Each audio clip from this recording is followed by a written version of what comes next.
The Civil Rights Movement was a span of time when the African American endeavor was to attain the civil liberties they were being deprived.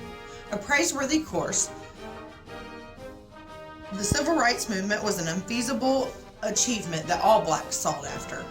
Through courage, determination, and perseverance, the blacks won their independence.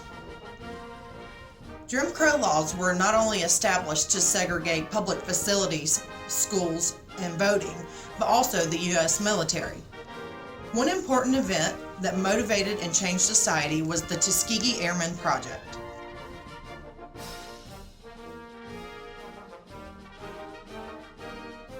World War II has been remembered over the years for many historical events and people.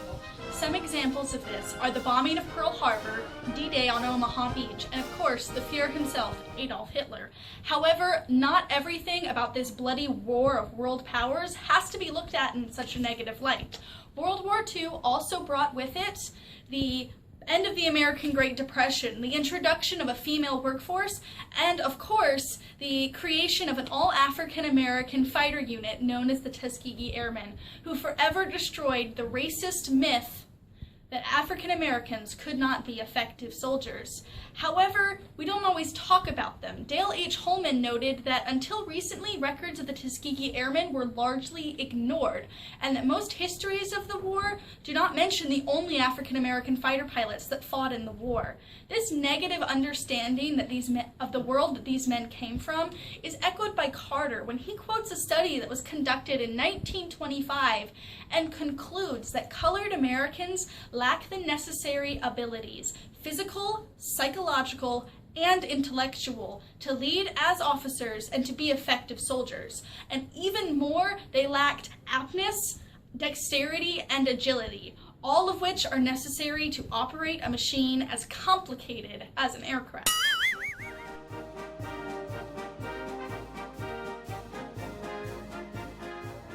Young African American males were being shut down and told that they didn't have the ability to fight for the freedom of the land that mostly robbed them of their own. In spite of all of this, they fought for the right to serve with their white counterparts. After some time and persuasion of the right people, that civilian pilot training program were opened in 1939 and operated for the next 4 years at 6 historically black colleges, one of which was the Tuskegee Airmen Institution in Alabama. The qualifications needed to enter such a program was very difficult at best. The article Black Eagles noted applications flooded in, many from African Americans with degrees from top colleges. Carter acknowledgments the large number of applicants made it necessary to select a given number for each class. Still, many people doubted their skills as pilots, and even after completion of the program, young African Americans were refused to admittance into the Army Aviation Cadet training. On January 15, 1941, a student at Howard University filed a complaint, which was eventually heard, and the 99th Pursuit Squadron was formed on March 21, 1941, at Chantier Field, Renault, Illinois, for training of aircraft mechanics, technicians, and ground support officers. The Tuskegee Institute was selected as a civilian contract school to house and train the Negro aviation cadets at the pre-flight and preliminary flight training levels. Additionally, an airfield was to be constructed near Tuskegee for the training of the Negro aviation cadets at the basic and advanced flight levels. Tuskegee Army Airfield would also be the home of the 99th Pursuit Squadron. Eventually, they were allowed their training and received orders to ship and found their way to Tucson to attach to the 33rd Fighter Group. There, they were met by racism. The commander of the 33rd was not an exception to the white supremacist of his era.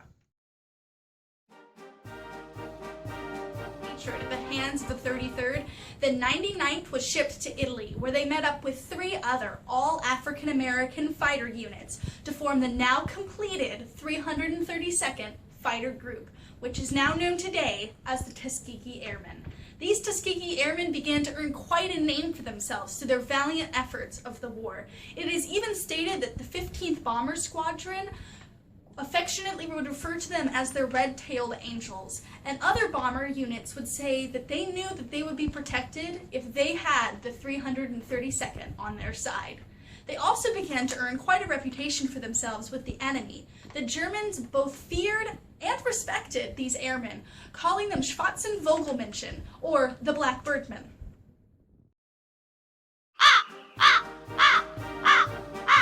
And carry an extra Berlin into the battle. They felt that they had to prove that African Americans could fly warplanes successfully against a determined and powerful enemy. Many also felt that the future of African Americans in aviation rested on their shoulders. These boys took the challenge to heart and showed the world that they were now in no way biological interference to their white counterparts. The 332 Fighter Group and its 4th squadrons proved that African Americans could fly the most advanced fighter aircraft in combat and do as well as anyone else. President Truman formed a committee to examine the issue of racism in America in 1946. This organization was named the National Committee of Civil Rights. This committee now allowed measures to be taken not only by African American leaders but also by the White House and political figures to enforce equal rights. Although the historical records is not completed, it seems very likely to say the successful of the program played an important role of President Truman's 1949 desegregation of the armed forces.